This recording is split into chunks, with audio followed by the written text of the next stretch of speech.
Blank চেকের ব্যাপারটা আমি এখনও ক্লিয়ার না। মিরাজের পরে ওই ট্রাস্টটা আমাদের অবশ্যই আছে, খুবই আশাবাদী এবং সে এই ম্যাচগুলোতে আরও বেশি ইম্প্যাক্ট রাখতে। আমি বলবো যে কোনো ছেলে যদি ইয়াং ছেলে হোক, দু একটা ম্যাচ খেললে আমরা রেড করতে শুরু করি। রেড করা কথাটা আসলে এত সহজে আসে না। যে কোনো প্লেয়ার আপনারা নিতে পারবেন, তো সেক্ষেত্রে আপনাদের তো ব্ল্যাঙ্ক চেক অলরেডি যেহেতু একটা পেয়ে গেছেন মানে আদেশ, সেক্ষেত্রে আপনারা কারে নিতে চান বা মানে কোনো প্ল্যান আছে? এখনও চেষ্টা করছি আমরা। আসলে ব্ল্যাঙ্ক চেকের ব্যাপারটা আমি এখনও ক্লিয়ার না।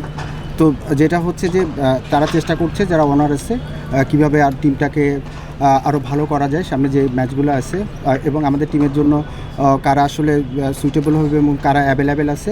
তো আমরা এখনও সময় আছে, আমরা চেষ্টা করছি যে ওর মধ্যে থেকে আমরা রাইট প্লেয়ারটা নিয়ে এসে আমাদের কম্বিনেশনটা ঠিক করার জন্য।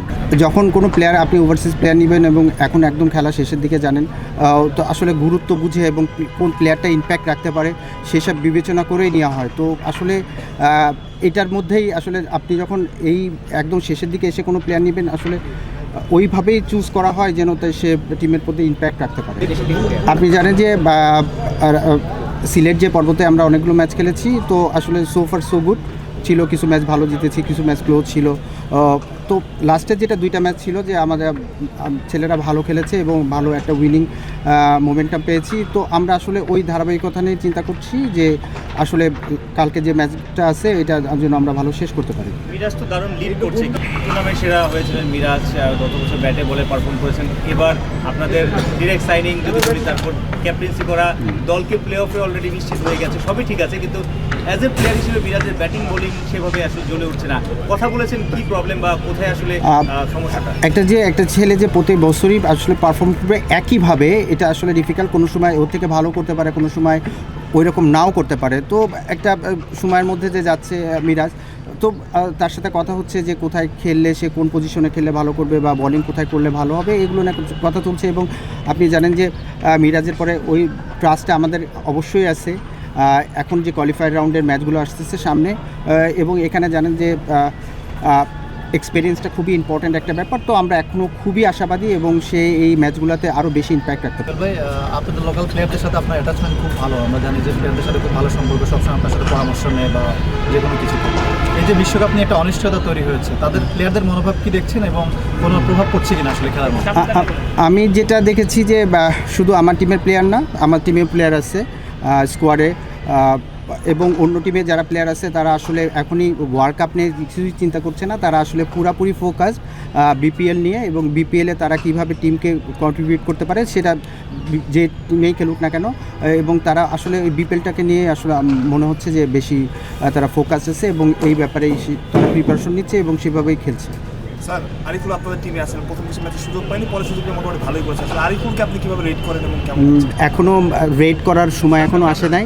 আপনি এইটাই সবচেয়ে বড় ভুল। আমি বলবো যে কোনো ছেলে যদি ইয়াং ছেলে হোক বা নতুন ছেলে আসুক, দু একটা ম্যাচ খেললে আমরা রেট করতে শুরু করি। রেট করা কথাটা আসলে এত সহজে আসে না।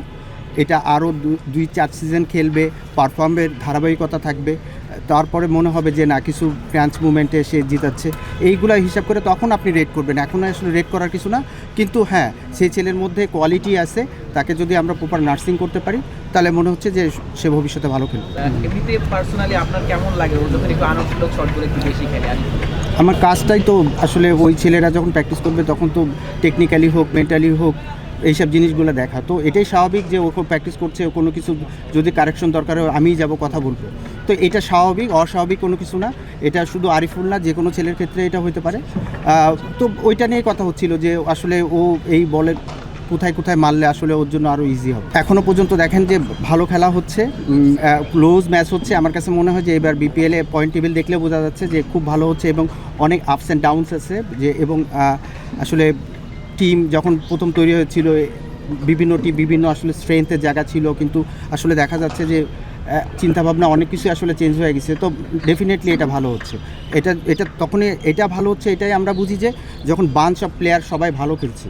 আর লোকাল কোচদের চ্যালেঞ্জটা কেমন? মানে সবাই তো আপনারা নানা সময় বিসিবির সাথে কাজ করেন, ঘরোয়া ক্রিকেটে অন্য টুর্নামেন্টগুলোতে কাজ করেন, বিপিএল তো আলটিমেট সবচেয়ে বড় টুর্নামেন্ট। এখানে হান্না সরকার আছে এক টিমে, আপনি আছেন, আরও যারা আছে, এদের মধ্যে না আসলে আপনি যখন এখানে কোচিং করাবেন এবং বিভিন্ন কোচ থাকবে, সেটা ফরেন থাকতে পারে, দেশি থাকতে পারে। আসলে এইটা এভাবে না দেখে আমি আসলে ওইটা চিন্তা করি না, আমি আমার টিম আসলে কিভাবে ভালো করতে পারে, ছেলেরা কিভাবে আরও ভালো পারফর্ম করতে পারে, এটার জন্য যা করা দরকার সেটা চিন্তা করি।